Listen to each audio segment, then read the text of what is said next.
શ્રી વલ્લભાધીશ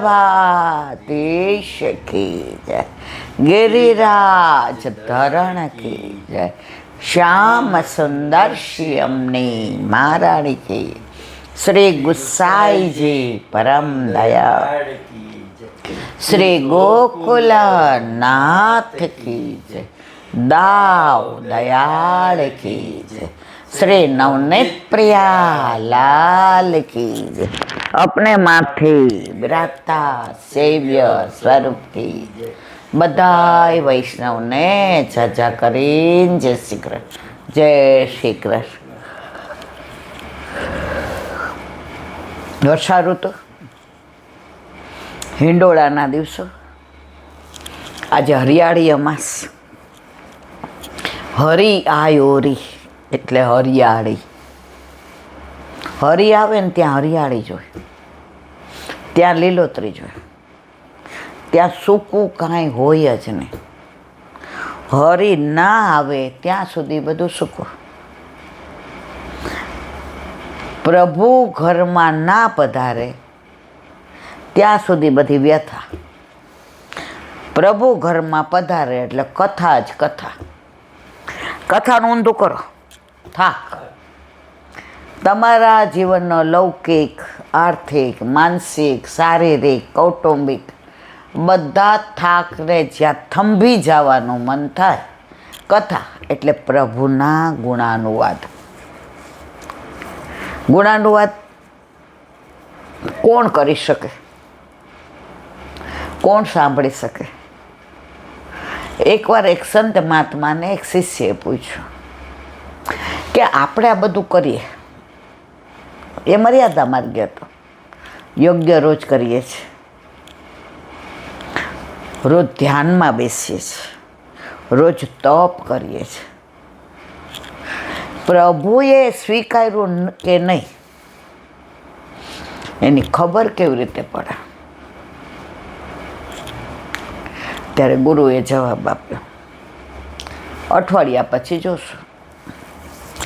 બીજે દિવસે 8:30 થયા ને પરવાયરા બધા, એટલે ગુરુએ કીધું જેને હવે રાત્રિ શયન કરવું હોય એ પોતાના કક્ષમાં જાય, અને જેને ઠાકોરજીની લીલા સાંભળવી હોય એ અહીંયા બેસે. આ ફરજિયાત નથી, આ ઐચ્છિક છે. ઇફ યુ વોન્ટ ટુ, તમારે સાંભળવું છે તો ભલે, નથી સાંભળવું તો તમે આરામ કરો, કારણ કે બધાય સવારના બ્રહ્મ મુહૂર્તમાં ઉઠ્યા છો. આશ્રમમાં બપોરે સૂવાનું હોય નહીં. પહેલે દિવસે 10-12 જણા બેઠા, બાકી બધા ગયા. બીજા દિવસે 4-5 જણા બેઠા, બાકી બધા રૂમમાં ગયા. એમ કરતાં અઠવાડિયા પછી એક જ શિષ્ય બેઠો. હવે ગુરુએ વિચાર કર્યો, આની પરીક્ષા કરી. ભાગવતના 10મ સ્કંદની બાળલીલાની વાતો કરતા હતા, સવારે બ્રહ્મ મુહૂર્ત સુધી કરી. એટલે ગુરુએ કીધું, હવે હું નદીએ સ્નાન કરવા જાઉં, બ્રહ્મ મુહૂર્તનો સમય, તારે વિશ્રામ કરવો હોય તો કર, તું તો તારે 8 વાગે ઉઠજે. એ કે ના, મારે આવવું છે. સ્નાન કરીને આવ્યા. ગુરુએ કર્યું કે બધા પૌધાને પાણી હું પાઈ દઉં. એ કે તમે રવા દો, હું પાઉં છું.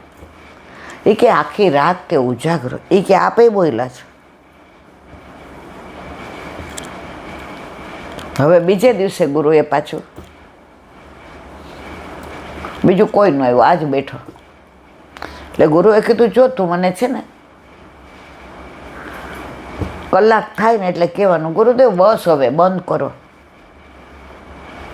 કાલનો ઉજાગરો છે, હવે સૂઈ જવું છે. કારણ કે જ્યારે લીલાનું અનુસંધાન આવે છે ને, વ્રજમાં હું પહોંચી જાઉં છું ને,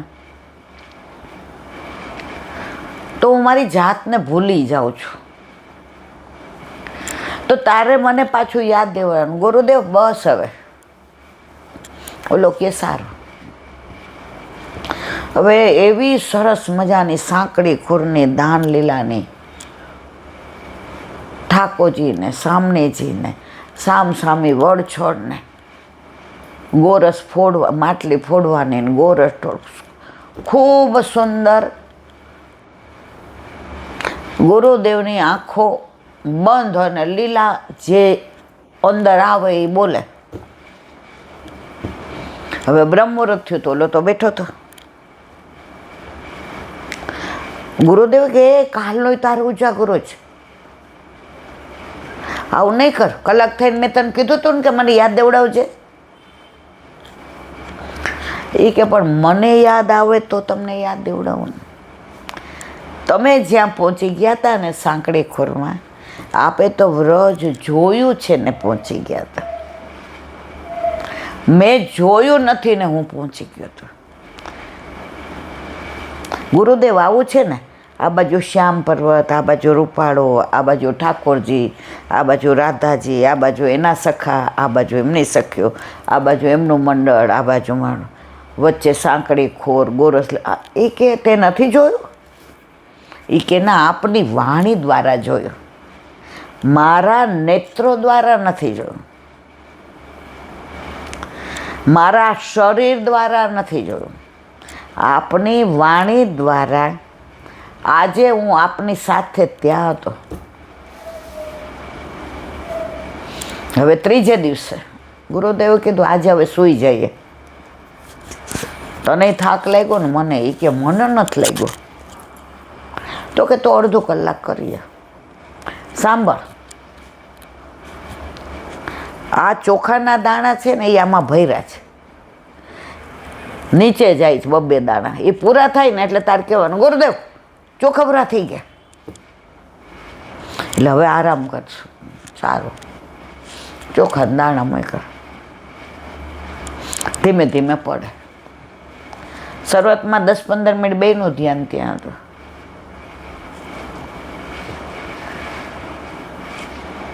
ગિરિરાજની દ્વાદશ કુંજમાં ગુરુ પહોંચી ગયા.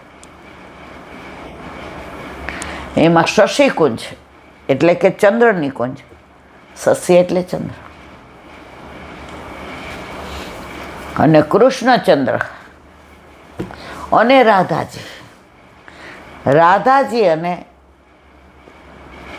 કૃષ્ણ. ઇન્દુ એટલે ચંદ્ર. હવે ઓલા તો ચોખા ક્યારના પૂરા થઈ ગયા. શિષ્યનું ધ્યાન નહીં.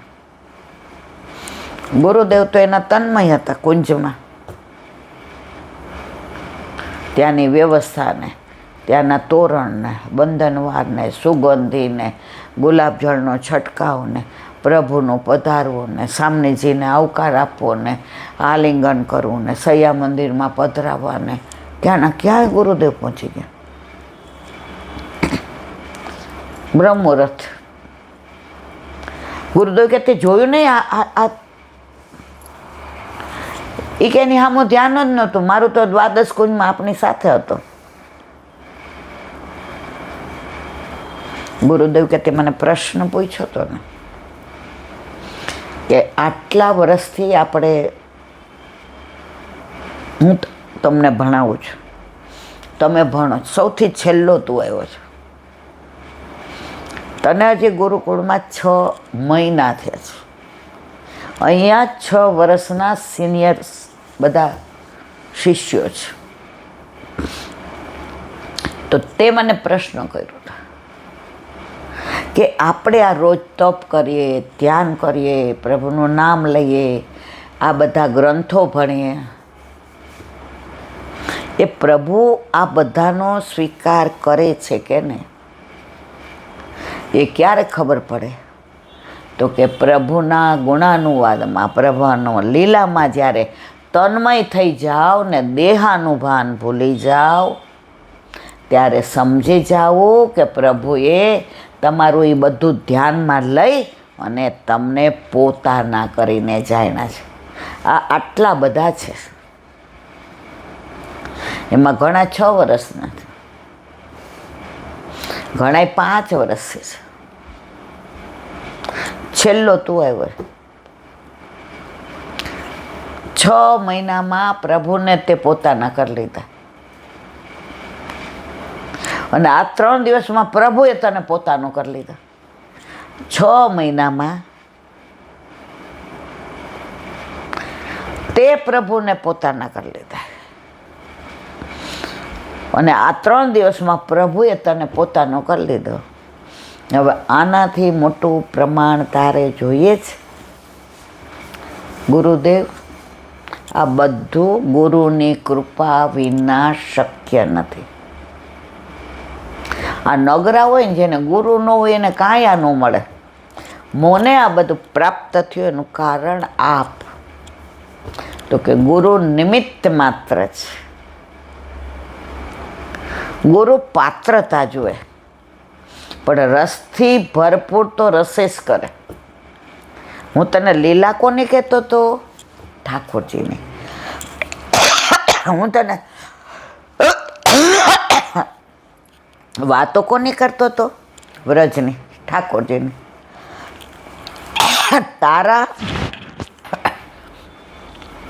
તારા જીવનમાં કૃષ્ણ મુખ્ય છે, બાકી બધું ગૌણ છે. બાકી બધા ભણવા આવ્યા છે, એના માટે દેહ મુખ્ય છે અને કૃષ્ણ ગૌણ છે. આજે 3 દિવસથી સવાર સુધી આપણે પ્રભુની ગુણાનુવાદ કરીએ. લીલા, હું ને તું પરમાનંદમાં પહોંચી જઈએ છીએ. આ બધા ઊંઘે છે ને, એ તપ કરે છે તોય ધ્યાનથી નથી કરતા, એ જપ કરે છે તોય ધ્યાનથી નથી કરતા, એ ભણે છે તો એનું ચિત્ત બહાર હોય છે. એવી રીતે આપણે પણ સેવામાં, સત્સંગમાં, સામગ્રીમાં ચિત્ત પ્રભુમાં ના હોય તો સત્સંગમાં બેસવાનું મન થાય નહીં. ઘણી જગ્યાએ જાય ને, સત્સંગ ચાલુ કરીને તો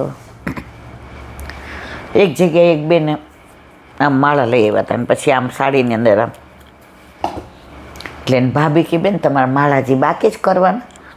એ કે હા, હજી કે 61 થયા છે, રોજ 108 કરું છું. તો કે તમારે સાંભળવું ન હોય તો જાઓ અંદર માળા કરો. એ કે એમ જ કરું, મારે હજી માળા બાકી છે. જો એને સાધનમાં રસ છે. પ્રભુના ગુણાનુવાદ એ ફળ છે. અહીંયા આવ્યા છે, સત્સંગમાં આવ્યા છે, બેઠા છે, પણ એનું ચિત્ત શેમાં? સાધનમાં. તો પ્રભુ સાધનથી રાજી નથી. પ્રીતમ પ્રીત હિતે પૈયે, કાલે આપણે દયારામભાઈનું જોયું હતું. રૂપ ગુણ શીલ સુતરબા, એને બાત ન રીજઈએ. આજે ઘણા નહીં, આપણે જઈએ તો એલા બેન 41 પાઠ છે ને પદ, 4 વાગે પૂરા થશે, પછી તમે સત્સંગ કરવા આવશો? હું કહું ના. પછી 2-4 જણની લાગવગ લાવે કે એલા બેન વર્ષથી મને કહેતા હતા આમ તેમ. આપણે સમજી જાય એની વાતથી, પણ અમુક વાર આપણને એમ થાય, જઈએ તો 1.5 કલાક બેઠા રહીએ પાઠ એમનું 41 પર, અને પછી પૂછીએ કે તમે હમણાં પદ બોલ્યા એમાં શ્યામ સંગ શ્યામ વે રહી શ્રી યમને, આનું કયો? ચિત્ત મેં નિસદિન શ્રી યમને જો રાખો, શ્રી યમને નિધિ દેન હારી, 11મું પદ. પ્રાણપતિ વિહરત શ્રી યમુના ફૂલે, શરણ પ્રતિપાલ ગોપાલ. એકાદ લીટીનું મને કહો. વચ્ચેથી એક જણને પૂછ્યું, મેં કીધું આ પદમાં છે કે 108માં છે? એ કે 108માં. હવે હતું તો આમાં જ. એ તમને મેં કીધું સિંગદાણા આમથી આમ જલ્દી થાય ને એમાં રસ. એમના સકલ સીધી બરાબર. ઠાકોરજી આવું નહીં કહેતા. આપણી માને આપણે પિયરથી જઈને બૂમ પાડીએ બહારથી, એ બા સત્તર કામ પડતા મૂકીને આવી ભેટી. પણ માં દીકરો આવ્યો, મારા બાપલિયો આવ્યો. બાપા કેટલા વખતે જોયો, દુબળો પડજો, 3 કિલો હારે વધારીને વજન આવ્યા હોય.